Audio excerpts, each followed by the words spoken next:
Okay, welcome. Creating a space for dialogue, diversity, and inclusion. We are so glad that you decided to join us today. Our goal today is to discuss diversity and inclusion, why we feel these are important topics for our JAG students, how diversity and inclusion align with JAG competencies, and how all of these things came together and led us to have a region-wide diversity and inclusion fair last school year. Okay, who we are.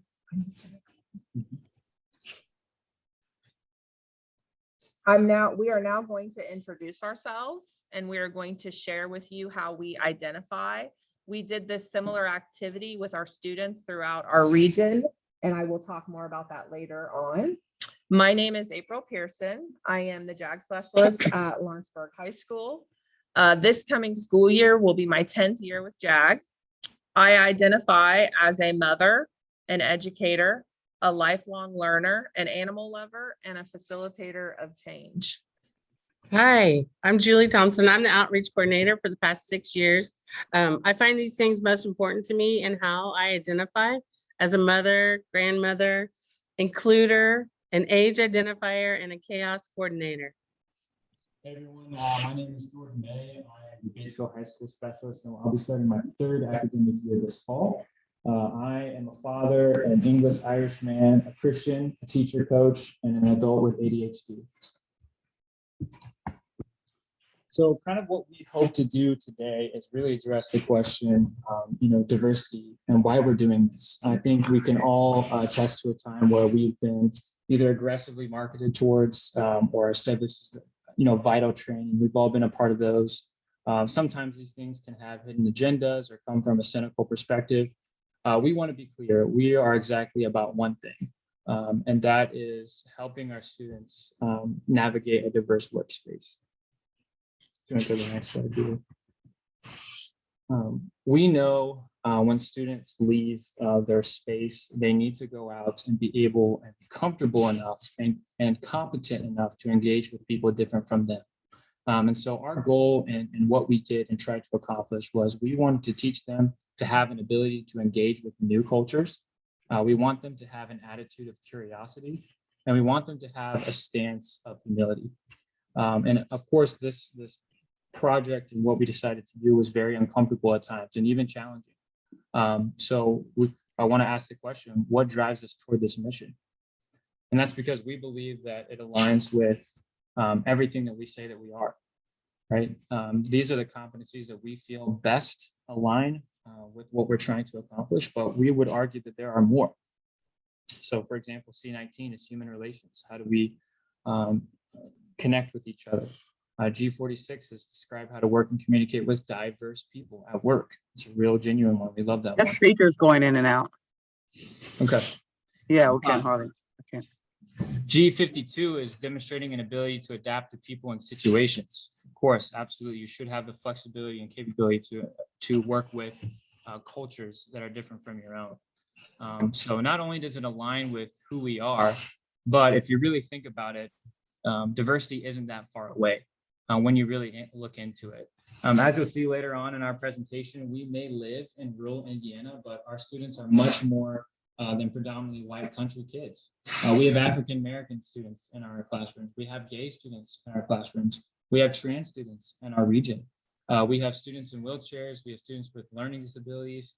In every school building, we have at least 5 generations represented from Gen Z to baby boomers. And for the cherry on top, our region contains the only Spanish-speaking program in the state. And that comes from Region 9, which is kind of right in the middle of our bottom right half of Southeast Indiana. So not a lot there. But every day, students engage with individuals that are different from them, and yet so many of them choose not to relate or are unaware of how their peers and the adults they work with see the world. So why should you care? It's because diversity matters. It helps us relate to each other, helps us define ourselves and our beliefs. It provides opportunities for conflict and growth and for empathy.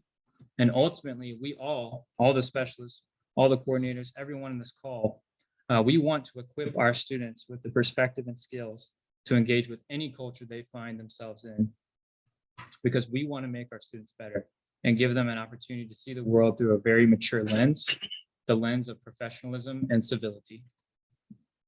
So what we hope to do today is to answer 3 simple questions for you. Why should you hold a diversity conference? What do we do to prepare and organize this conference? And how can you recreate this? Because we don't want to just sit up here and show you what we did. We want to give you the tools and the examples to go forth and do this in your own regions. So let me tell you why a conference. Why now?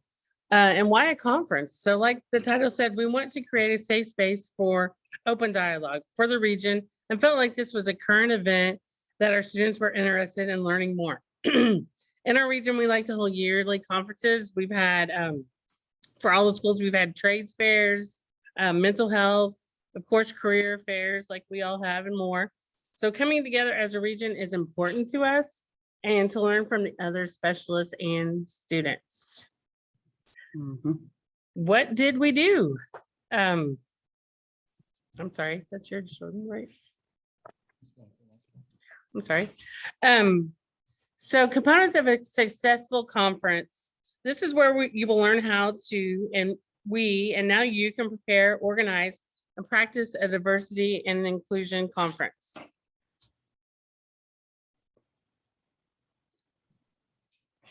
So we felt it was important for students to be involved throughout the whole process. So before the conference, we came up with a lesson plan to get students really thinking. And I'm going to go through some of that lesson plan that helped us prepare for the conference. The lesson beforehand will get students thinking about who they are and how they identify. We felt it was important for students to be involved. Before the fair, we had students do a Google form, and we asked them 2 questions. We asked them not to look the answers up, but to answer on their own. And during the fair, we shared the results with everything, including our professionals that were on our panels. First, we asked students across our region to define diversity on their own. And as you can see, here are some examples that they came up with. A variety of different people. Diversity is what makes people who they are, the uniqueness between people, a variety of backgrounds and identities, meaning of change. Next, we asked students across the region to define inclusion on their own. And as you can see, here are some examples of what students came up with. To include everyone, no matter what, everyone is equal, no one is left out. Accept others and include them into your activities in life, being fair to all people, allowing people to do certain things. And my favorite, the last one, human rights. Before students can learn about others that are different than them, it's important that they learn about themselves first and they figure out who they are. The lesson will get students thinking about how they identify. When we say how we identify, we don't just mean gender. Gender is just one way that people can identify. Just in the beginning, Julie, Jordan, and I, we identified ourselves, and we asked the students to do the same thing. We asked them to come up with 5 things, the 5 most important things, how they identify. You know, there's no right or wrong answer. So that's one of the first things we did. We had students read the actual definitions of diversity and inclusion in front of the class and discuss them and how they were different from what they thought the definitions were. Also, as part of our lesson, students watched a short video entitled "If the World Were Only 100 People," which gives data about diversity around the world. After showing the video, students discussed their reactions to the video and talked about if they were surprised by the information.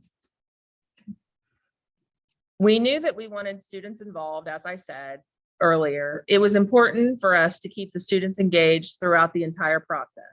Once we decided there was a need for this conference and that this conference could help specialists cover many competencies, then we set out to gather a diversity panel where we would have representatives from multiple areas of diversity. We surveyed students and asked them what they were looking for in terms of diversity, and asked them what they wanted to learn about with diversity in the workforce. And it turned out that students wanted people in non-traditional career roles, and they wanted to see themselves in the panel. And we tried our best to make that happen. So we're going to take some time to talk about the panel.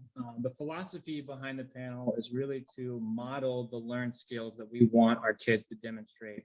We wanted to do that with a group of individuals who kind of represented the full spectrum of all that we discussed and how we define diversity.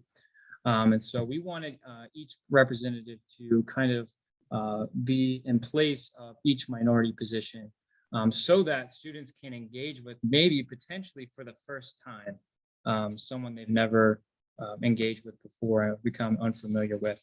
So that's what kind of started this idea. The idea was we need again, a representative from each minority. We wanted individuals who desired to educate students on who they are, how they see the world and themselves, and how they communicate their identity to their employers. We firmly believe that any panel is as good as those whom you find to fill it. So please take the time to find quality people with kind intentions. If it makes you uncomfortable, good. That's a sign you're headed in the right direction. And that's exactly how we got started.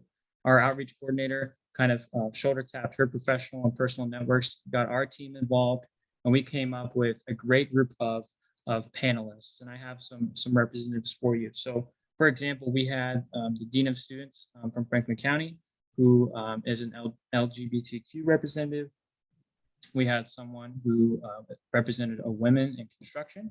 We had a bilingual individual. We had a man in nursing who also was LGBTQ. We had someone speak on behalf of individuals with disabilities. We had an African-American professor. We tried to get an Asian Chinese immersion liaison.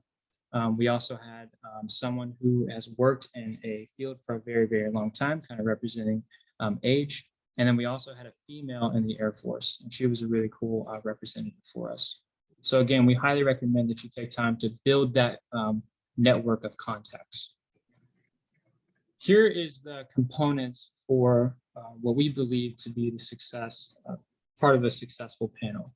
You have to start with disclaimers. There has to be a safe space for discussion. And the only way to do that is to set the tone early. Make sure this is not a place for humor or unguided discussion. Use inclusive language, lean into the uncomfortability, and provide context for every conversation that you're trying to have.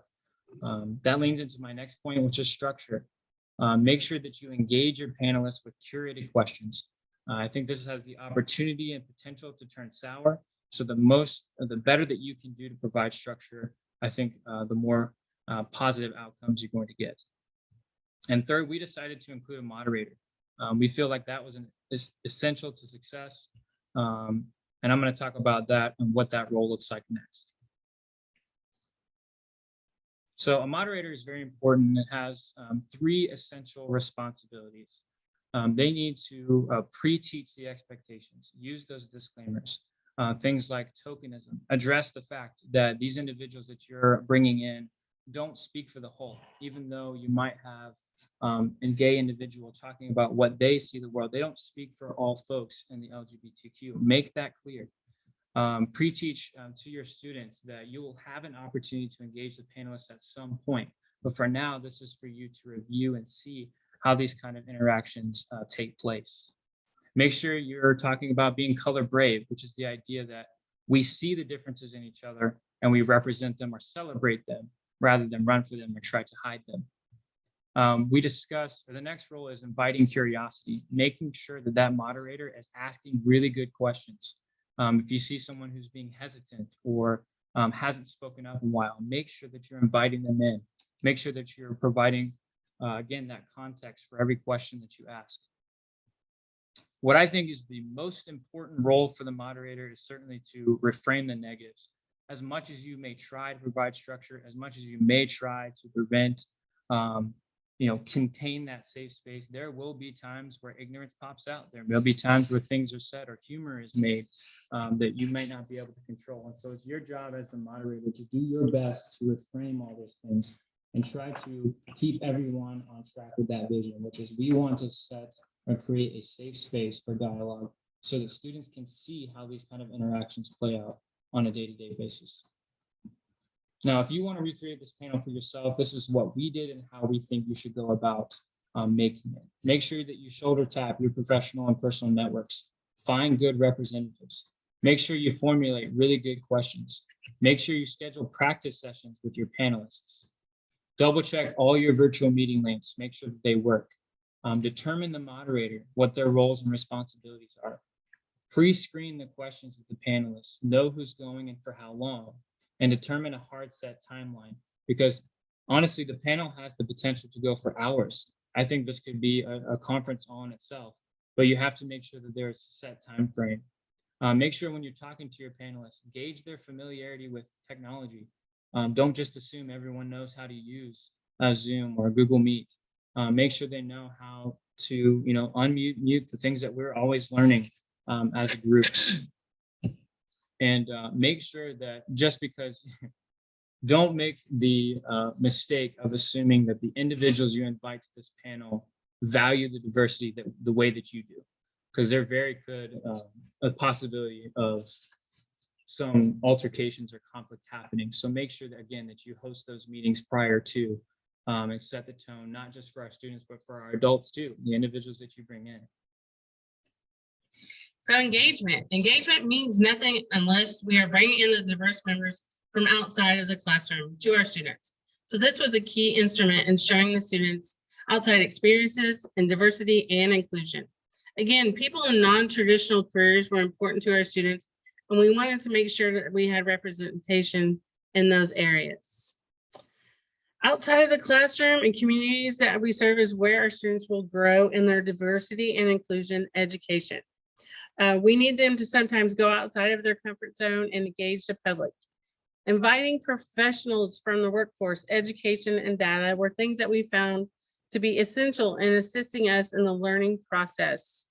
I would have to say that this conference was not only beneficial to the students, but to all the adults that attended as well. So it was a very positive outcome for everybody. Employer input. Let's start with the employers. We were hoping to get some more insight from employers from across the state, and we went straight to the top with our video from DWD Commissioner Fred Payne. Not only did he provide words about diversity and inclusion in the workforce, he gathered well-known personalities from the Indianapolis Motor Speedway to the GM of the Indianapolis Colts.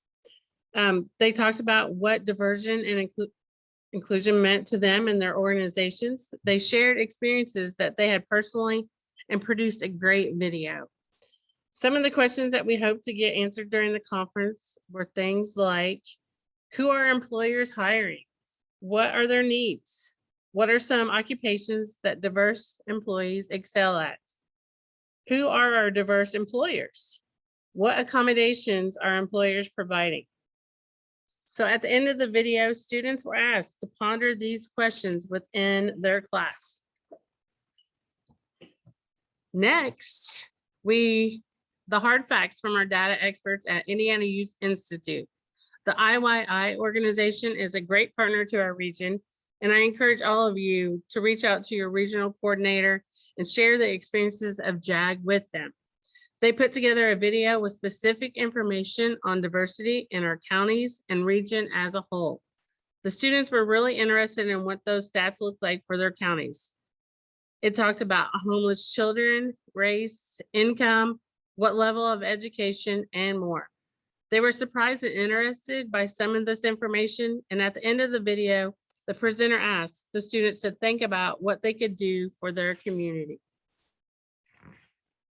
Last but not least, the Indiana Commission of Higher Education is our best asset and partner. We have a long-term relationship with them and they never disappoint.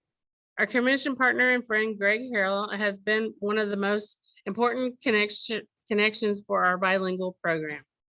Greg, being bilingual, did half of his presentation in Spanish to show what real inclusion looks like in our region. He spoke about scholarships and how that is important to all of the students. I encourage again, all of you to make a partner with the commission and find out what they can do for you. We use them for guest speakers, judges at the CDC, and lots of other ways. And we really appreciate everything that they do. Inviting others in. Of course, we found that people were interested in learning more and participating. Every rep is more than willing to do a video, and we're glad to be a part of this experience with the students. So don't be afraid to ask. Sometimes other classes in your school want to be involved and you could partner with them. Always invite your administrators to events like this. Sometimes they're busy, but sometimes they like to join. Our own employer wanted to be a part of this conference and share with the rest of our employees. So that was a good support system for us. We had reps from Columbus Regional Health, which is a large employer in our region. And we had St. Joe's College to add their areas of expertise. Now, the last part of the conference, we really wanted to make sure that our students had some time to reflect on this journey and what this process looked like. We understand and know that these topics can bring about a lot of deep-seated feelings, maybe some poor experiences. And so we wanted to set aside some time for them to be able to engage with and kind of reflect. We didn't want this to be something that we just kind of glaze over and move on from. So some suggestions that we have is you could recreate the panel for yourself in your own classroom. Allow those students to share those I am statements with each other and learn from each other. Provide those same kind of framework with that safe space mentality, with those disclaimers, making sure that, again, you're curating that safe space for them to discuss. If you want to, create a forum or some kind of journal post where they can individually share. Maybe you'll learn something about a student and they're not comfortable sharing with other people. So providing them that context can be very, very helpful. And as a result of our reflection, we've gained a lot. Our takeaways from the entire event was all of our guests, all of our panelists suggested that we need to be better at asking good questions, having that posture of curiosity, making sure that you're leaning into the uncomfortable, inviting others into your house, into your household, into those conversations to learn about each other and communicate all of who you are. I think students have the tendency to just focus on one area of their life and say, this is all I am. And that's not true. They are more than just that one thing. So we want to continue to help them shape who they are in a broad scale and communicate that to everyone they encounter, including their employers. So how to recreate it in different formats. So start with a vision and just go for it. How to host it virtually like we did. Make sure your platform adheres to all school policies. That's important. That's why we chose Google, because they was a platform that we all use and could use. So have a practice day with specialists to make sure it's going to work. Work out any problems in advance. So this is where the moderator came into place, and having a good timeline and adhering to those times are important. And I'm a strict time enforcer.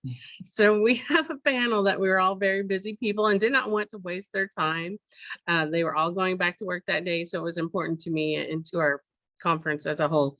We asked the panel and video makers if being contacted by any of the students afterwards would be all right. And so we shared all that contact information like we're going to share with you as well to our students and our specialists. In person. Transitioning into the world after COVID, wouldn't this be better in person? I'll just have to say everything is better in person. I do much better in person. So what would that look like? Secure a location, select your panel like we talked about, set the tone, set expectations of your panel, provide resource literature and partner with your employers on what they are doing for their companies. You'll probably be surprised at how little most companies are doing to provide diversity and inclusion training or setting a good tone. So have breakout sessions with each panel member. Give students a chance to talk more one-on-one. In-person's for me. Hybrid, why not? It's the best of both worlds. In our panel, we had people from all over the country. Our LGBTQ rep was also located in Washington, D.C. and working at the Pentagon. Diversity is outside of our region in other parts of the country or even in our states. We found that we had so many representatives videos, and resources that this project could have been a week-long lesson with all of it included. So here are some great websites if you would like to incorporate diversity and inclusion into your classroom or into your region, or just to get more information. If you don't know where to start, if you don't want to make your own lesson plan, these websites here are all really good, and they all have lessons and some great activities. Also, in the Drive link above, we have all of the things we talked about today. We have our guest speaker videos, our conference recordings, meeting notes, panel drafts, agendas, and the full lesson plan that we did with our students to help you get started. And we can put that in the chat if you would like. So we have now come to the end of our presentation. We have our emails here, Julie, Jordan, and I. So if you would like to email any of us or all of us, please do if you have any questions. But we also wanted to leave the rest of the time, if anybody would like to turn their microphone off and just have a question or a discussion with us, we have a little bit of time for that. Should I stop sharing this? I don't know. How about we stop sharing?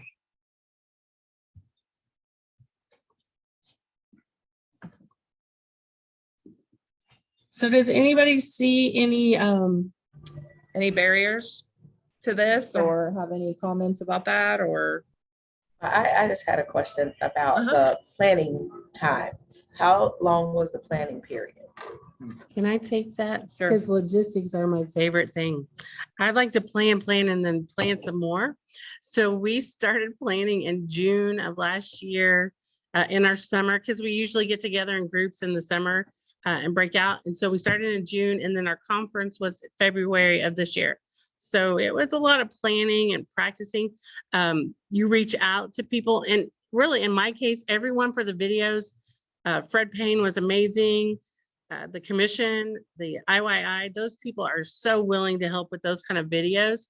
Our panelists, for the most part, they're ready to do it. We had some last minute sickness or dropout, things like that. So we always go for more is more in case you do have something like that. But it took us a while, and to get everybody on board, make sure the date and time, the virtual aspect of things are not always easy. So we did a lot of practicing. Good Thank question. Thank you.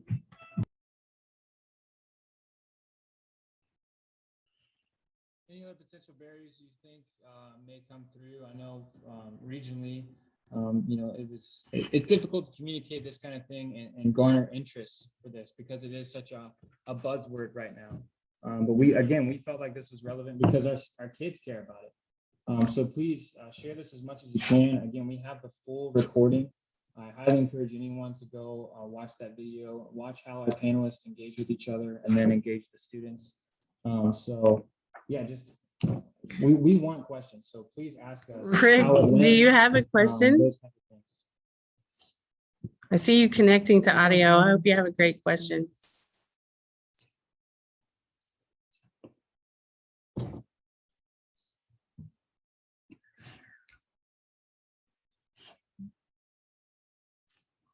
It's not working.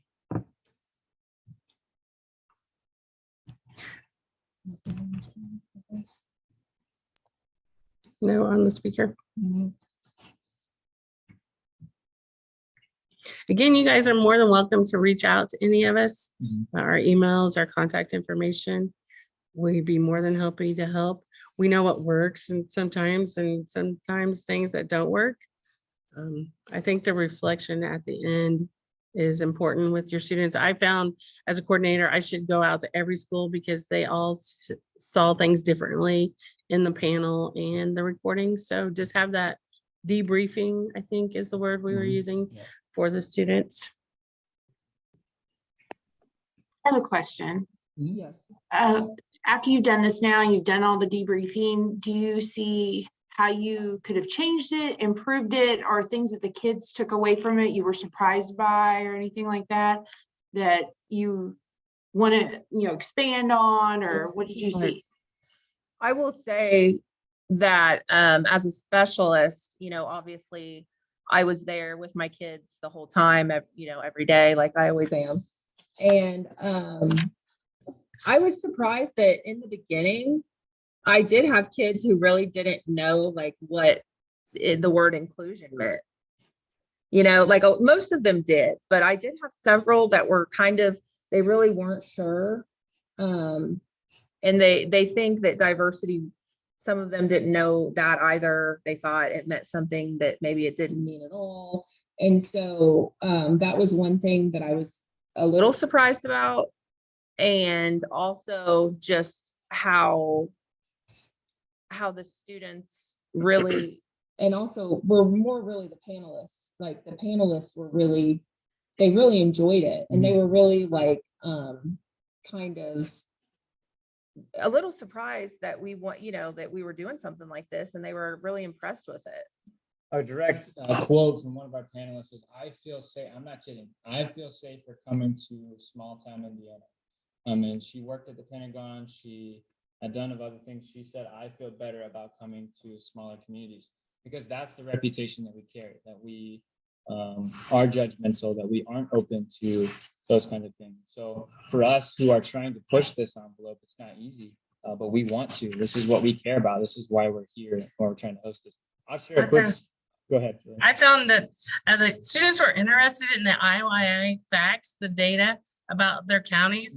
So I encourage you guys to go to the IYI.org, and it's got a lot of resources. They were kind of surprised by the homelessness, those facts. And then also for some of our athletes, they loved the GM of the Indianapolis Colts, because in that video, it shows them practicing and talking about how they work together. So that was pretty cool too. And to share a quick story just at the end, one of my students actually made a comment, just a not very bright, smart comment towards another individual who wasn't in the room, but he's gay. And so it really offended him. He ultimately left the room. And so we had to bring in the principal, we had to bring in our Title IX coordinator, we had those kinds of conversations. And the fact that we had this diversity conference 2 weeks prior actually helped me not only represent JAG better, but also represent and kind of teach them what we were going to do next. So just as if you needed more, but if you need some more proof of why this stuff works, it's because it can help you as a specialist navigate those conversations and also kind of lead your school in that way, and say, these things are happening. This happened in my room, and I don't regret being a part of it. I don't regret putting my name on it. I think it was a great opportunity to learn from each other.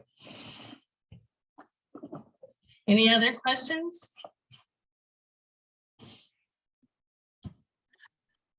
Just another one, piggybacking on that. Sounds like, you've had administrator. What did the school administration, I assume it was a really positive buyback, especially in the situations, but were they all on board administration wise? Yeah. Please do. Yeah, so as a whole, a large majority, a large percentage, we had positive feedback from administrators. The kids wanted to learn more. It helps in situations. We did have one school that didn't participate, but they had some problems, related. So that was their decision. And of course, we yeah. But as a whole, it was really positive. Honestly, I wish they would have joined and could have seen, the positive feedback and learned more. But as a whole, it was pretty positive. Thanks, Jody. No, thank you. That it just, the whole buy-in at the end and everything, it just, when you're thinking about putting on one of those things as a manager, I'm like, what's the end picture and what the administration. So I really appreciate that feedback, and to know the personal connections for staff afterwards, how they can continue using the training and the students on. That's a really good selling point in my eyes. So I really appreciate all that. Thank you. I think I think it's really important that they know, that JAG, we're trying to help kids learn how to work with other people, getting along in the workplace. And when you sell it that way, I think it really, these are skills and that they need, and they really, that's really important. We don't know who they may be working with, and that's, I think, the best way to sell it. Yeah, I just love the fact that, we're seeing this on the business side with with the businesses we're in contact. They are all doing diversity training. They're all building that part of their corporations and things like that. And to know that we're already starting that, I just feel like it's such a good selling point. Like you said, for career wise with our students, like they understand the process of it. Because I mean, every company I know, you have to go through some type of diversity training, and to have them have a taste of that before they get hired on, I think that's a really good selling point in my eyes. And be open to, I know like sexuality and race really take the forefront, but we've personally learned a lot about ability and age. Like some of our panelists, we really found out that our CEO really cares and really would like for people to stop asking her to retire, because she's part of the age group. She doesn't understand why people asking her or keep asking her and pushing her to retire.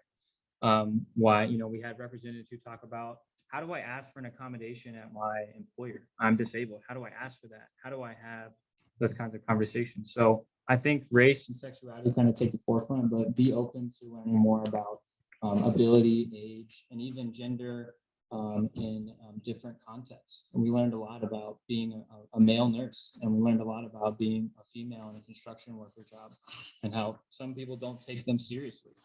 And they have to work doubly hard to make sure that their reputation is upheld. People will come up and carry stuff for them because they're a female, and how that can come across as not trusting and being a good teammate. Can we keep talking forever, Laura? Because we have a whole thing about the Hispanic population and how we supported them and had bilingual speakers. We had staffing agencies that were bilingual. So being bilingual is very important in our region. You may think of opening yourself up for a table talk at lunch next week to see if folks would like to get lunch with you all and have this conversation continued in person. Because I know when we are in person, everyone talks a lot more. Right. So if they buy our lunch, we might talk to them.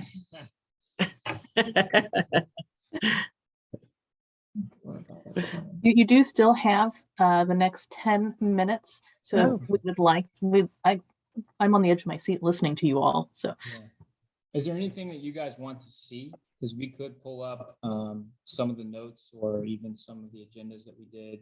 Is there anything you guys want to see from the conference? That's a lot of technology, Jordan. Yeah, but he can handle it. I don't have a question, but I do have a comment. I just want to now. First, when I saw the title, I was a little like, it's a little shaky. Yeah. I want to commend you all for making that and letting your students see that it's important to you, so that they see it's important. Right. Especially coming from, Jordan, you're a white male in America, and you saying, hey, this is important, and your kids seeing that it's important to you, that's important. Right. And I appreciate that.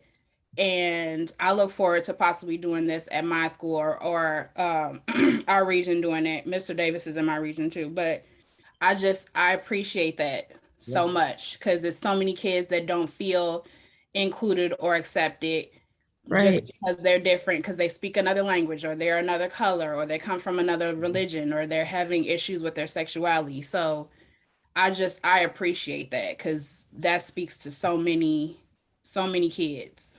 Thank you. Thank you. Please reach out to us. We would love to help, because you learn something new from every panelist, every speaker, everything's different. But our region is very diverse as a whole on its own. So for the students across the region to get to see what diversity looks like is important to our small schools.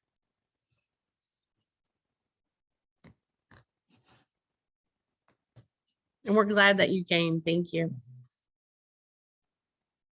And I'm sure we missed a lot of things, but this was a short view. Yeah. Well, what I can do too is I can kind of share the questions that we asked our panelists, just to give you some ideas and maybe some inspiration, because we felt that, like, that really truly is that component that we really want kids to see is how do we as an adults engage in these kinds of conversations. So the first question that we asked was from Miss April, and she kind of aligned our lesson plan with this question. We kind of simply asked our panelists what they identify as, and we want to make sure that it's not just a buzzword, because I know that when we say, what do you identify as, it's immediately sexuality. And for some students, that is important. From some students, they want to make that the forefront. But for people who are already turned off to this idea, communicating that to them, they're already going to tune you out. So we try to do our best to, as we did through our own presentation today, is kind of, give those 5 things that you really care about. And if you think about all of our answers, they were vast. Just between the 3 of us, there's vast diversity even in that. So we want to make sure that our panelists kind of communicate, who they are besides the minority position they're representing. Again, we don't want them to narrow down and just look at Evan, for example, who's an African-American professor. We don't want our students to look at him and say, he's Black, he's a professor. We want them to engage him as both a father and educator and all the things that he described himself as. Question number 2, and we'll have this all shared for you too, but what do you want people to understand about what you and others like you? So again, we're gonna pass over the baton, even though it doesn't feel great, of speaker bias and tokenism, but we do want them to at least say, this is how I communicate myself to others. Because speaking from our experience, some of our kids don't know what it means or doesn't know what it looks like to talk to a person of a different skin color or a different religion or a different sexuality. Some of us don't have that opportunity. And so we want those individuals to say, this is how you should approach me. If you were to see me on the streets, ask good questions, have that posture of curiosity. Don't go immediately to humor, which is all of our just knee-jerk reaction is to kind of fall back on humor. Question number 3 is, what resources are available to you at your work, place of work, persons, accommodations? And the reason why we ask this question is we want our panelists to kind of communicate. These are the things that we talk to our employers about, specifically those who have a learning disability or a physical disability. That's really important, but not just them. If you have a religious, thing that you have to follow, you may not be able to eat at certain times. You may have to pray at certain times. So there has to be some sort of accommodation, and you need to communicate that to your employer. So making sure kids feel safe enough and have the words to say, sorry, during this week, I can't eat, I have to go pray. And that's just part of who I am. In the interview process as well. Do you feel safe at work? If not, how have you compensated for that? What's the biggest challenge that you face in communicating your identity to others? How do we educate ourselves on the groups of people represented here today? How have you been part of an inclusive team, which is a great one to kind of end with, to have everyone kind of hit on their last bit of experiences in an inclusive team and what's that look like. And as April alluded to, we also had students ask questions there at the end. So to kind of get them involved, but make sure you moderate. Yes, those, please. because you never know what a student might never say. If you work with students, they sometimes say the wrong thing at the wrong time.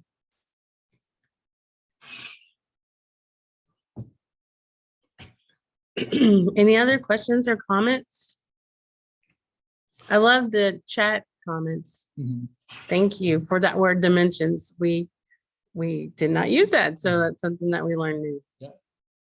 And I just want to say thank you to everybody that attended this, Mhm. because that means that you care about diversity as well. Mhm. So, and I think that's awesome.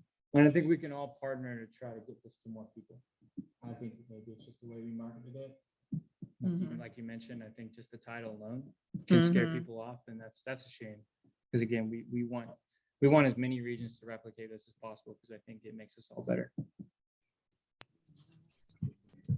Yeah, but thank you all so very much. Like I said in the chat, I've blown away I've been doing this work for a long time. I just left DCS and IU in a partnership as a trainer and taught many classes to adults, sessions on culture and diversity, implicit bias, cultural humility, all those things. And you all are absolutely right. People are hesitant to have these conversations because the uncomfortability that it brings.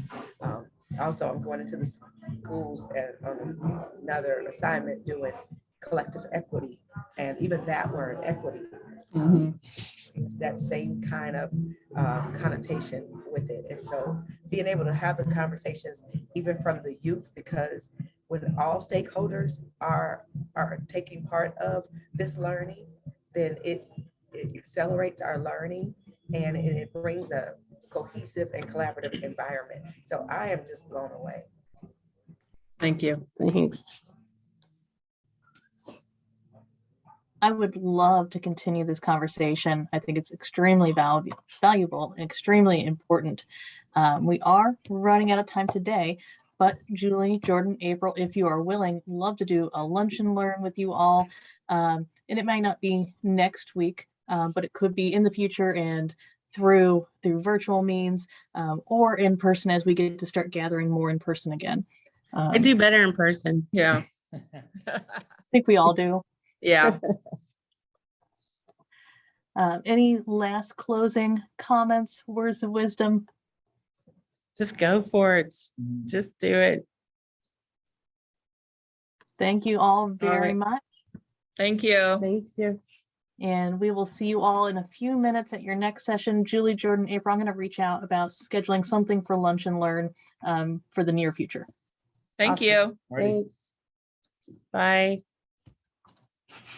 Okay.